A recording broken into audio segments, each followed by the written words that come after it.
Latest news updates కోసం ఇప్పుడే download చేసుకోండి media effects app. Welcome to media effects. AP ఎన్నికలు అయిపోయాయి.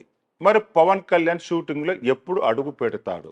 ఒప్పుకున్న ఓజీతో పాటు మొన్న చెప్పినట్టు హరిహర వీరమల్లు కూడా ఇదే ఏడాది రాబోతుంది. అసలు పవన్ ప్లాన్ ఏంటి ఇప్పుడు తెలుసుకుందాం. కొన్ని నెలలుగా పవన్ కళ్యాణ్ రాజకీయాలతోనే బిజీగా ఉన్నారు. ఆయన తీరు చూస్తుంటే ఇప్పట్లో షూటింగ్కు వస్తారా అనే అనుమానాలు కూడా వస్తున్నాయి. అయితే జూన్ 4న ఫలితాల తర్వాత పవన్ కూడా షూటింగ్ వస్తారని బలంగానే నమ్ముతున్నారు. కానీ రియాలిటీ మాత్రం మరోలా ఉంది. ఫలితం ఏదైనా ఆగస్టులోనే పవన్కు సెట్టుకు వచ్చే అవకాశాలు కనిపిస్తున్నాయి. పాలిటిక్స్ పక్కన పెడితే పవన్ కళ్యాణ్ చేతిలో ప్రస్తుతం 3 సినిమాలు ఉన్నాయి. అందులో ఓజీ షూటింగ్ సగానికి పైగా పూర్తయిపోయింది. అలాగే హరిహర వీరమల్లు కూడా సగానికి పైగా పూర్తయింది.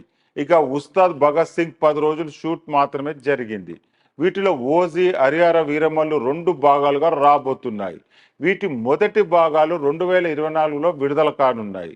పవన్ ఎప్పుడు షూటింగ్కి వచ్చినా ముందు ఓజీ అయితే పూర్తి చేస్తారు. కేవలం 2 వారాల డేట్స్ ఇస్తే చాలు, ఓజీని ఓ కొలికి వచ్చేస్తుంది. 2024లో ఈ చిత్రం వస్తుందని నమ్ముతున్నారు ఫ్యాన్స్. కానీ హరిహర వీరమల్లు ఫస్ట్ పార్ట్ కూడా ఇదే ఏడాది వస్తుందని తెలిపారు నిర్మాత ఏఎం రత్నం. పైగా ఈ ప్రాజెక్ట్ క్రిష్ చేతుల నుంచి జ్యోతి కృష్ణ చేతిలోకి మారింది. ఓజీతో పాటు వీరమల్లును కూడా 2024 రిలీజ్ చేయడం అంత ఈజీ కాదు. ఒకవేళ ఎన్నికల్లో పవన్ గెలిస్తే మరింత బాధ్యతలు పెరుగుతాయి. వాటిని బ్యాలెన్స్ చేసుకుంటూ ఈ సినిమాలు పూర్తి చేయాల్సి వస్తుంది.